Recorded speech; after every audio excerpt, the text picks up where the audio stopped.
Hey, what's up, guys? So, one time a mom went to visit her son for dinner who lived with a girl as a roommate. And over the course of the evening, while watching the two interact, she started to wonder if there was more between he and his roommate. And reading his mom's thoughts, his son said, "I know what you must be thinking, but I assure you, we are just roommates." And about a week later, his roommate said, "Ever since your mom came to dinner, I've been unable to find the silver plate. You don't suppose your mother took it, do you?" He said, "Well, I doubt it, but I'll email her just to be sure." His email said, "Dear Mom, after your visit, the silver plate has been missing. I'm not saying that you did take the silver plate, and I'm not saying that you didn't take it, but it's been missing ever since you were here for dinner. Love, your son." And the reply from his mom said, "Dear son, I'm not saying that you do sleep with your roommate, and I'm not saying that you don't sleep with her. But if she was sleeping on her own bed, she would have found the silver plate by now under her pillow. Love, Mom." Moms always got to know the relationship status, don't they? Okay, so when I was ready to move into speaking and coaching full time, you guys, I sold my real estate practice. And I didn't own a brokerage then, so more specifically, what I sold was my book of business. And whenever I'm asked how I did it, I have to be honest and admit that some of my success was due to great timing, and some of it was just dumb luck. It's not like I had a model to follow, but I did have good instincts and a boyfriend who just earned his MBA and was able to help me think through some of the details. And that word boyfriend always sounds funny to me because my partner John and I have been together since Queen Elizabeth took the throne basically. And married wasn't an available status for our relationship until much more recently. But getting back to business, one of the biggest reasons I was able to sell mine was that I knew not just the source of every name in my database, but also the relationship status. This is highly valuable information for a potential business buyer, but it's also extremely useful day to day if you don't plan on selling. So let's look at how. First, there's no wrong system to use here. I'm going to explain mine, and you should feel free to adapt your own style, okay? But in my database, everyone had a minimum of 2 labels. One was the source of the connection, like open house, personal referral, sign call, etc. And the second was a letter indicating the status of the relationship. And the letters I used were A+, A, B, and C. Now that might sound familiar to you because these days several coaches out there advocate for the use of these similar labels, but here's how I define those letters. If the status of a relationship is C, it means somehow I got your name and contact information. It means you're a productive member of society and there's potential for future business because you got to live somewhere. Pretty simple, right? So the status B means somehow you've made the connection about what I do professionally and we're building rapport. We haven't done any business yet, and there haven't been any referrals, but it's clear the relationship is developing. Now, the moment a person sends a referral, whether it turns into business or not, they become an A. If they become clients themselves, they also get upgraded to the A group because they've essentially referred themselves. Does that make sense?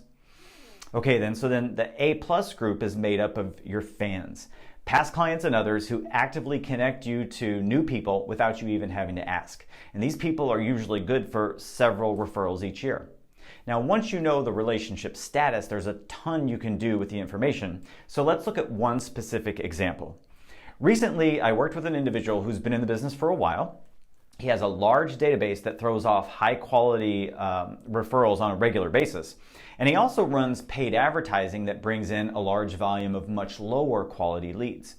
You know what I mean by low quality leads, right? It's those that are resold to like 10 different agents in every market and the random people who come to you online somehow and rarely, if ever, respond to your follow-up attempts. But long story short, these 2 areas of his business were causing friction, and he was getting frustrated trying to work on 2 very different types of leads.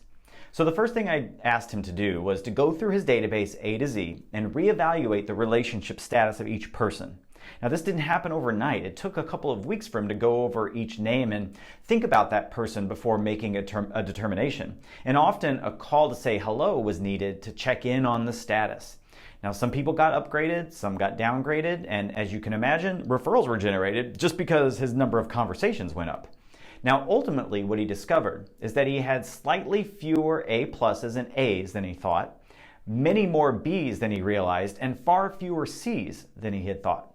So I helped him understand that this is a classic sign of a mature practice. After many years in the business, he'd built up a solid referral base, the A+s and A's, and a large list of good quality relationships that were ripe for further development. Those were the B's. And because he had built up momentum in his practice, he didn't have as many randomly undeveloped leads in the C category as he had thought. Now, like many agents, he tracked the lower quality leads from paid advertising separately because he had better options. And those weren't tracked as much as they were sitting in his email, causing background stress. Does that sound familiar?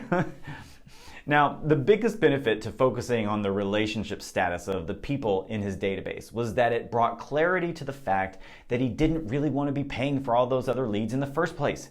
He realized he was happy with what he had built and gave himself permission to focus his time, money, and energy on further development of all of the A's and B's in his database. These are the people that could be just a phone call away from a referral or a transaction in themselves. In other words, he had a mature business that many new agents just dream of having. And once he let go of all the other random things he thought he should be doing and stopped beating himself up because he wasn't really doing them anyway, his outlook and enjoyment of his work improved instantly. So whether you think you want to sell your business one day or not, consider reevaluating the relationship status of the people in your database. And my guess is that, like my friend, you can bring more clarity and enjoyment to your own work just as quickly as he did. And you know what I'm going to say now, don't you? I write so much more about developing your database in my book. And if you don't have a copy yet, what are you doing? Get a copy. Just go to the link below in this post. And remember, it doesn't matter how long you've been in the business, this book will meet you at your current experience level. And then please help me spread the word by posting about it on social media, especially in groups where you know realtors hang out. I mean, if we can work together and get every agent a copy, then I can stop talking about it. Okay, seriously, you guys, whether you have the book or not, if you have more questions about working with your database, you can always hit reply to this email and reach out. I'll do my best to help, and my response will not come with a bill.